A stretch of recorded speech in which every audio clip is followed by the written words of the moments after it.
Welcome. I'm Halcyon, and this is Hug Nation. And today, we're going to celebrate Ram Dass. Is it his birthday? No. But he just died. And what a life to celebrate. Wee! Woohoo! Way to go. Now, I am not a scholar. I have not sat in meditation with the man, but he has played a huge part in my evolution of thought and philosophy. And I wanted to take the opportunity to celebrate and invite others to do so as well.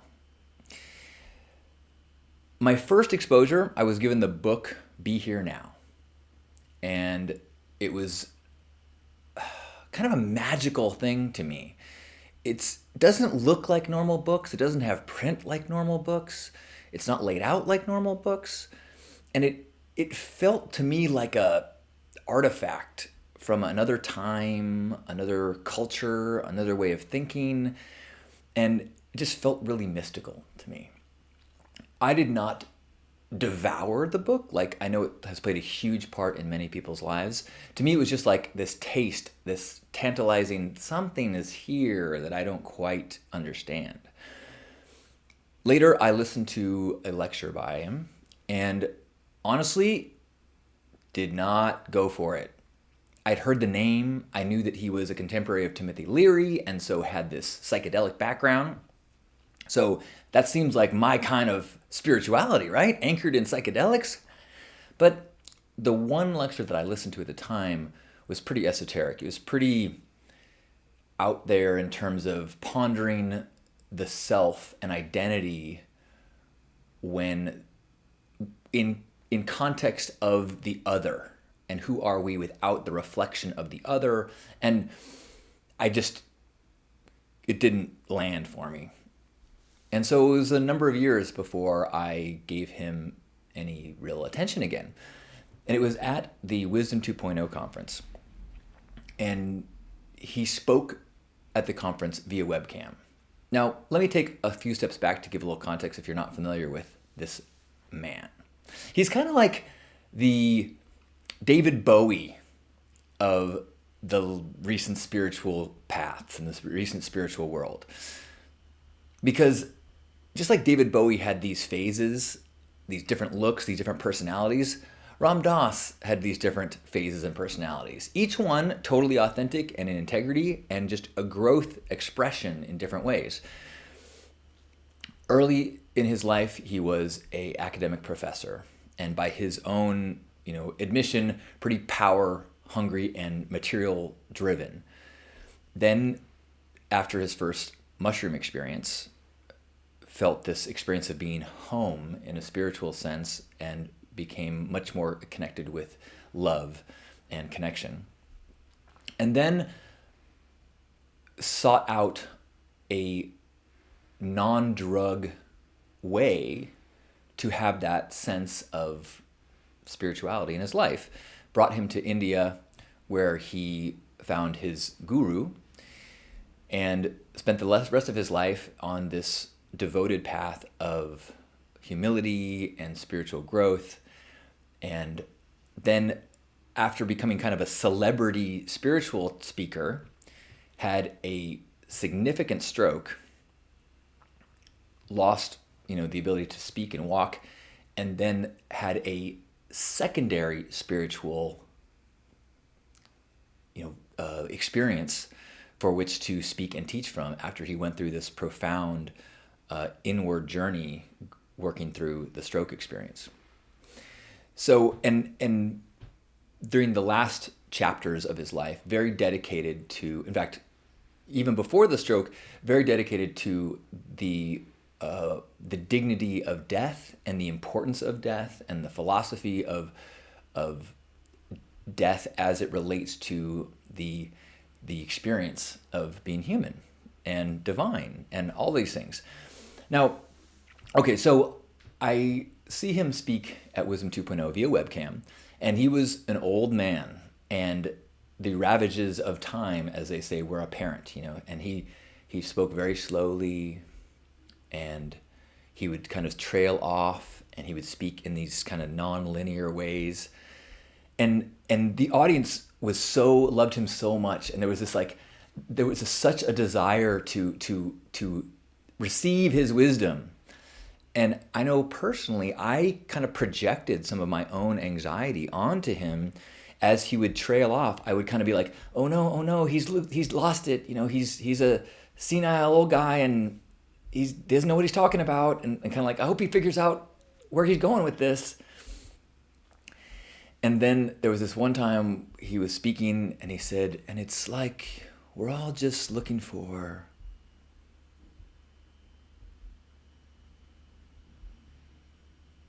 and I'm like, oh gosh, this is awkward. And then his mouth kind of opened as he's staring out his window, and he goes, wow. And the whole auditorium just erupted into laughter and cheers. And it was like I just was hit. Like I was witnessing this humanity personified, this poetry in living form, this absolute presence and experience of joy. And it was powerful for me to see him. And it gave me a lot of memories of my grandpa, and how my grandpa would kind of, fall into a state of gratitude. And also another similarity was how there's a gift in the words shared by someone who has a degree of wisdom, and there's also a gift in the presence, the wordlessness of their presence, and the vibration of that calm that is very difficult to express in words. But if you see it and you witness it and you feel it, a little bit of it rubs off on you, and you maybe can see the difference between what I thought presence and appreciation was, and to witness it so profoundly expressed. You're like, wow, I can breathe that in and feel it. And so after seeing him speak then, I started to listen to more of his lectures that I saw online. And then just became a huge fan and realized that there's so much wisdom, humility, humor, very much the kind of spiritual teaching that I require, which isn't I am the guru, but more like I'm a broken, flawed example of humanity, having a ball as I witness this unfolding of my experience as a human, and the kind of challenges of being pulled into the thoughts, sometimes less evolved thoughts of being a human being. And he would talk about the experience of being Ram Dass, the experience of being someone who people perceive as evolved, and yet at the same time having very human experiences of pettiness and jealousy and things like that. And this morning I've been listening to lectures of his, and just remembering and becoming aware of how significant his perspectives and his teachings have been in my life. I mean, so much of the things that have really landed with me have been some of his ideas. Or ideas, I shouldn't say his ideas, his expression of ideas.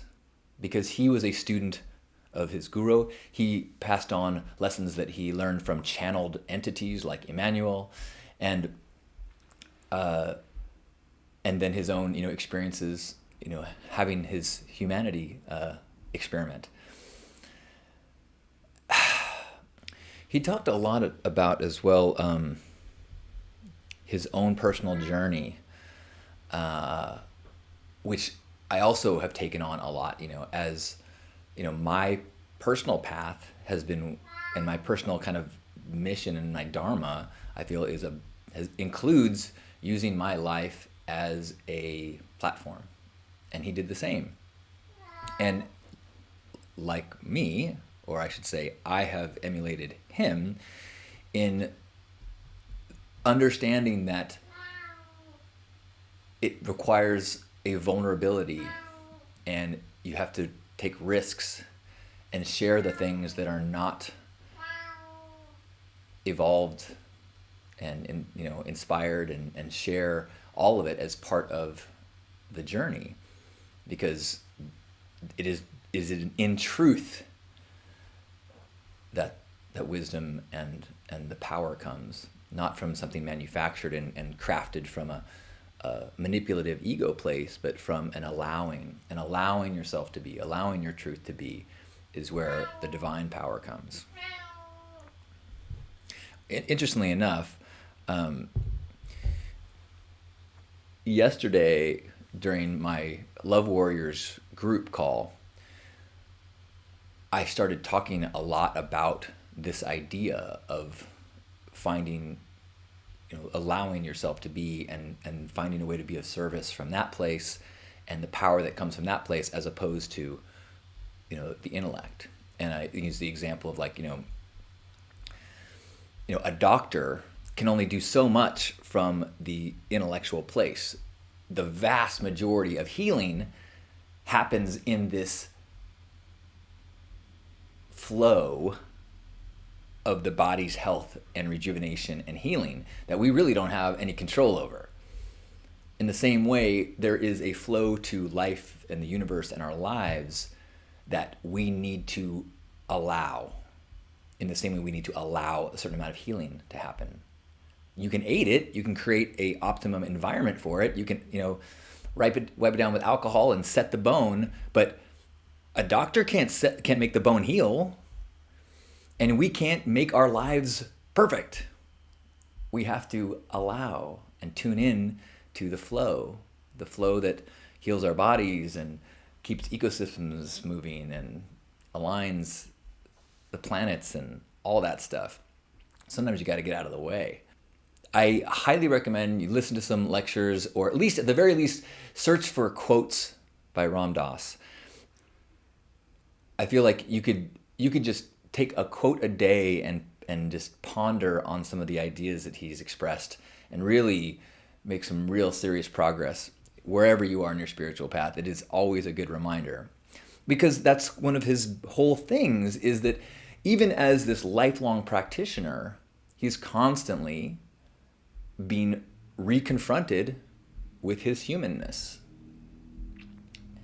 And that's the experience. That's the joy. He shares a story of talking to a spiritual medium, a dimensional being, and he asks him, what should I do on this planet? And the entity says, well, you should take the curriculum. You should try out being a human being. Which is something that has really, I didn't realize that's probably where I got it from, but it's something that has really guided me in the way that I see myself in the world, and speak about others and think about conflict. The goal of life is not to transcend the human experience, transcend your drama and your heartache. It's to have the experiences, learn the lessons, dig in the classroom and learn what you can, and to think that we're here to deny our humanity, deny the human experience, feels like a tragic waste of the gift of consciousness. I saw some people posting today, like, oh, Ram Dass died, my heart is heavy. And that kind of surprised me. Like, really? I mean, if anyone has had a history of, making us face death in a non-negative way, it's him. And if anyone has demonstrated through his actions and his words that that this moment is to be embraced, and this dimensional experience is to be embraced, and it is simply one of them. And so Godspeed or Ram Dass speed, wherever you are, whatever you are, however you are experiencing whatever it is. I applaud you, I salute you, I thank you for walking so many of us home.